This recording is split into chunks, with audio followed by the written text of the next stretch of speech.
Hello there, I'm Mikey, and today I'm going to teach you how to become better at Call of Duty.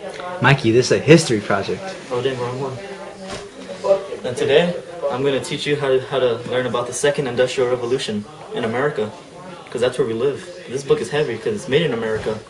So let's get started.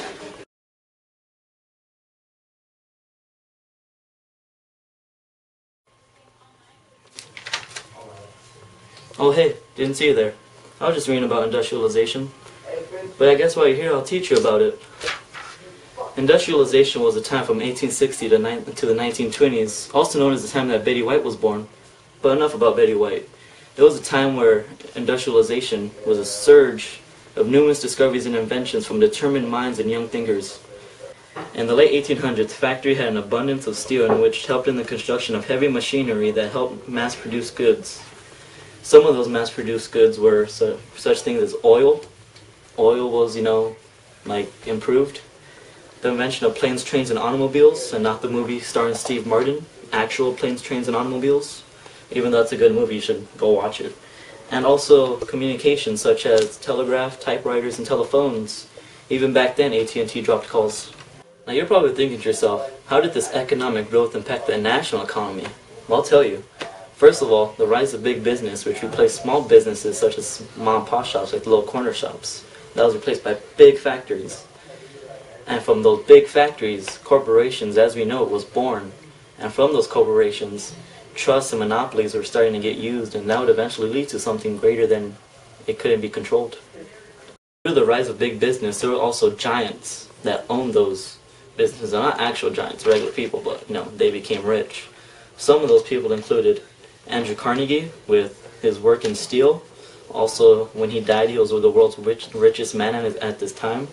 John D. Rockefeller with his oil companies. He was also rich, and you know him from numerous places that were named after him. And for the railroad companies, Cornelius Vanderbilt, George Westinghouse, and George Pullman were some of the big names of those times. With all this industrialization happening, you're probably thinking how labor was affected. I'll tell you. First of all, African Americans became a part of the new working class, but even after slavery was ended, it was still hard for them to find jobs or even get accepted to jobs. Second of all, women and children became a part of the new working class, and from 1870 to 1890, women were 18% of the job holders, and children by 1890 were 20% of the workers. It was a 1 in 20 ratio for workers was under the age of 16. Now, next point was working conditions. People held 12-hour days, working 6 days a week just to get paid under $10 a week.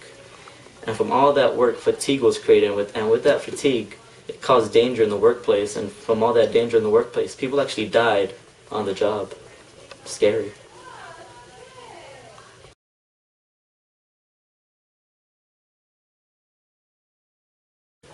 Now with all this industrialization happening, this caused urbanization. And urbanization when towns are created. So how the second industrial revolution caused urbanization? I'll tell you how. Factories created jobs. Jobs are filled by people. People need houses. So when people get a job at the factories, they build houses around the factories. And from that causes cities. Cities create towns. Cities create bigger cities. And that's how urbanization happened. Now you're probably thinking to yourself, with all these people coming to cities, how was daily life at the time? Well, I'll tell you. First of all, there were so many people in cities that architects had to make skyscrapers, which are really tall buildings, to fit all those people. And with all those people, they all couldn't afford cars, and people were lazy even back then, so they didn't want to walk. So man created mass transit, including the electric trolley, which was just like a little bus which took you from place to place, so you can travel from city to city, from block to block, wherever you had to go. And with that, there was three types of classes at the time of people. There was the upper class, which were rich, and you had big houses, lots of stuff.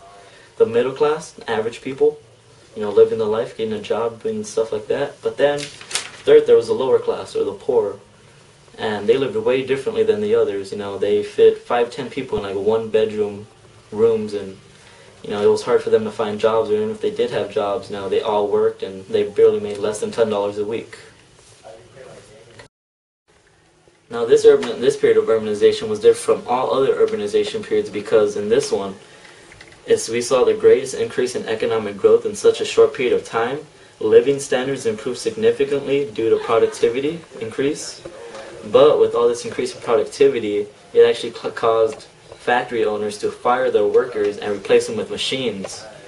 And even though this improved our economy, we lost so many jobs that it put cities and people into depressions, which were times where we had no money, we were like poor. And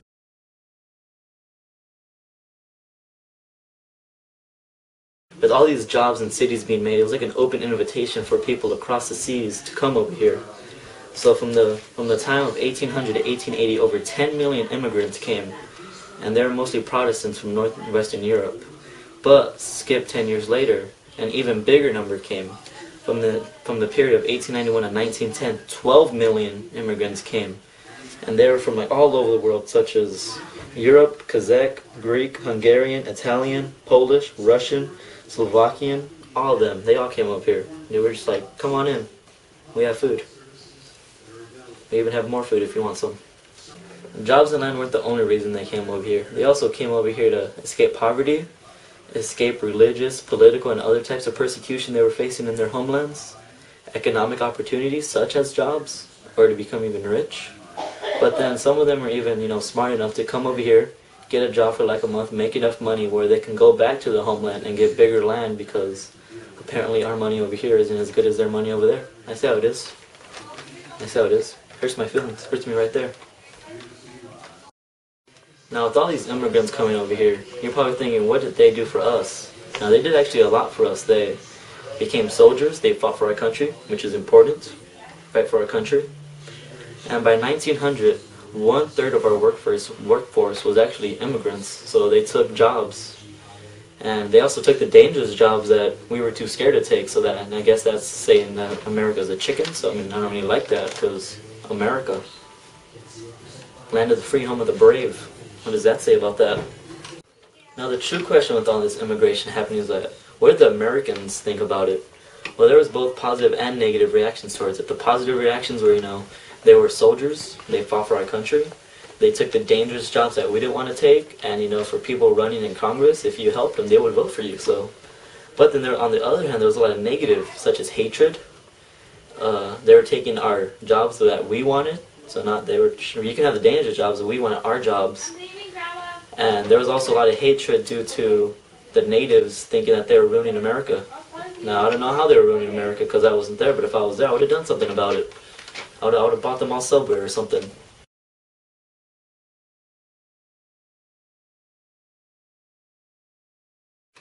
Now, from all of this that we learned, the question is that what fueled all of that? What fueled growth and modernization between 1870 and 1920? Well, I'll tell you. In my opinion, I think it's industrialization, because machines were created, like planes, trains, and automobiles, that helped people. Jobs, modernization, all that was like urbanization. All that stuff just combined. Like how I said, it's jobs needed workers, workers needed houses. All that combined created that period of time that we call the Second Industrial Revolution.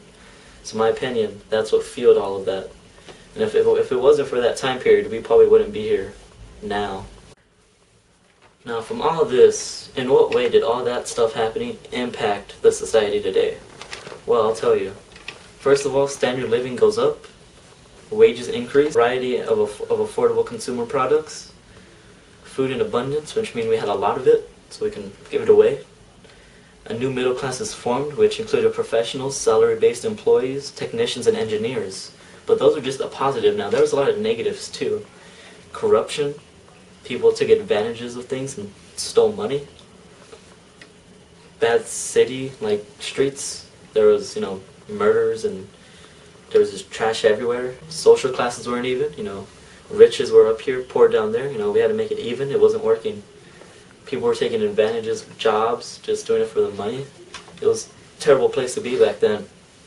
It's like going to MC Hammer's house right now. It's a terrible place. So after all I've told you, after everything we've just learned right now, did all that stuff that just happened establish America as a world power? In my opinion, yes, because we had jobs, work workers money, and finally American-made items. I feel that's what made us a world power. We finally had an advantage over every single country. We had our own stuff. We didn't have to, like, buy from other countries. We didn't have to borrow from other countries. We made everything in America. And in conclusion, I would like to say America.